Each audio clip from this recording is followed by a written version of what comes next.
पिछले कुछ दिनों से जिस तरह से जनता को फ्री में मिलने वाली सुविधाओं का विरोध किया जा रहा है, इससे एक मन में शक पैदा होता है कि क्या केंद्र सरकार की आर्थिक हालत बहुत ज्यादा कहीं खराब तो नहीं हो गई है। अभी थोड़े दिन पहले ये अग्निवीर स्कीम लेके आए, अग्निवीर योजना जब लेके आए तो कहा गया कि अग्निवीर योजना लाने की जरूरत इसलिए पड़ी क्योंकि सैनिकों का जो पेंशन का बिल है वो इतना ज्यादा बढ़ गया है कि केंद्र सरकार उसको बर्दाश्त नहीं कर पा रही।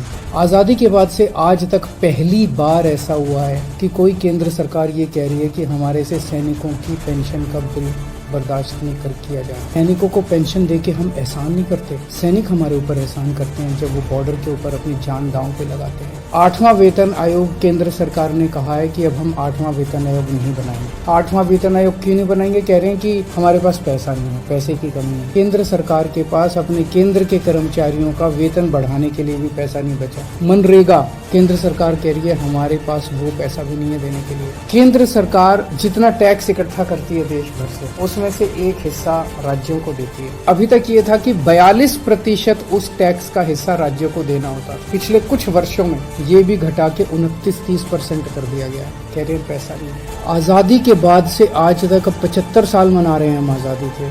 पहली बार एक गरीब आदमी की गेहूं और चावल के ऊपर टैक्स लगाया गया, खाने पीने की चीजों पे टैक्स लगाया गया। कभी नहीं लगाया, किसी सरकार ने लगाया, किसी सरकार ने इतना क्रूर कदम नहीं उठाया। ऐसी क्या हालत हो गई केंद्र सरकार की कि गरीब से गरीब आदमी की खाने के ऊपर टैक्स लगाने की नौबत आ गई, जो आज तक 75 साल में कभी नहीं हुआ था। और अब कह रहे हैं कि सारी जितनी सुविधाएं जनता को फ्री में मिलती हैं वो बंद होनी चाहिए। सारे सरकारी स्कूल या तो बंद किए जाएं और या सारे सरकारी स्कूलों में बच्चों से फीस ली जाए, ऐसा कह रहे हैं। अब सोच के देखो, अगर सरकारी स्कूलों में फीस लगने लग गई तो बच्चों को तो कोई नहीं पढ़ा पाएगा। आधे से ज्यादा बच्चे इस देश के अनपढ़ रह जाएंगे। देश आगे कैसे बढ़ेगा? कह रहे हैं कि सारे सरकारी अस्पतालों के अंदर अब पैसे लगने चाहिए। सरकारी अस्पतालों में जो फ्री का इलाज होता है वो बंद होना चाहिए। गरीब आदमी के पास इलाज कराने के पैसे नहीं है, वो कहाँ से लाएगा पैसे इलाज कराने के लिए? और जिसके पास पैसे नहीं है उसका इलाज नहीं होगा, मर जाएंगे गरीब लोग इस देश। और अब ये कह रहे हैं कि राशन भी फ्री का राशन भी बंद होगा, फ्री नहीं होना चाहिए। प्रश्न उठता है ये सारा पैसा केंद्र सरकार का गया कहाँ?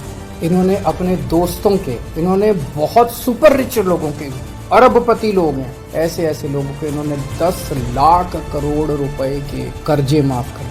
इनमें जितने के कर्जे माफ किए, कई इनके दोस्त हैं। किसी के 7,000 करोड़ रुपए माफ कर दिए, किसी के 10,000 करोड़ रुपए माफ कर दिए। अगर ये कर्जे माफ नहीं किए जाते, इतने करोड़ों हजारों लाखों करोड़ रुपए के अगर कर्जे माफ नहीं किए जाते तो इनको खाने पीने की चीजों के ऊपर टैक्स लगाने की जरूरत नहीं पड़ती। अगर ये लाखों करोड़ रुपए के कर्जे माफ नहीं किए जाते तो आज इनके पास सेना के जवानों की पेंशन देने के लिए पैसे की कमी नहीं पड़ती। एक और चीज पता चली है, अरबपति सुपर रिच लोगों के इन्होंने बड़ी बड़ी कंपनियों के 5 लाख करोड़ रुपए का टैक्स माफ कर दिया। एक तरफ तो कर्जे माफ कर दिए और दूसरी तरफ इनसे जो टैक्स लेना था वो टैक्स माफ कर दिया। गरीब आदमी पे टैक्स लगा दिया। आपके गेहूं, आपके चावल, आपकी दही, आपकी छाछ, आपकी लस्सी, आपकी गुड़, आपकी शहद के ऊपर टैक्स लगा दिया। इस देश का आम नागरिक आज ठगा हुआ महसूस कर रहा है। इस देश का आम नागरिक आज धोखा महसूस कर रहा है। ऐसे देश आत्मनिर्भर कैसे बनेगा? ऐसे तो अपने देश के युवाओं का और बच्चों का भविष्य अंधकार में। अगर ये देश कुछ चंद लोगों के लिए चलेगा, अगर सारा सरकारी पैसा कुछ चंद लोगों पे उड़ाया जाएगा तो देश आगे कैसे बढ़ेगा?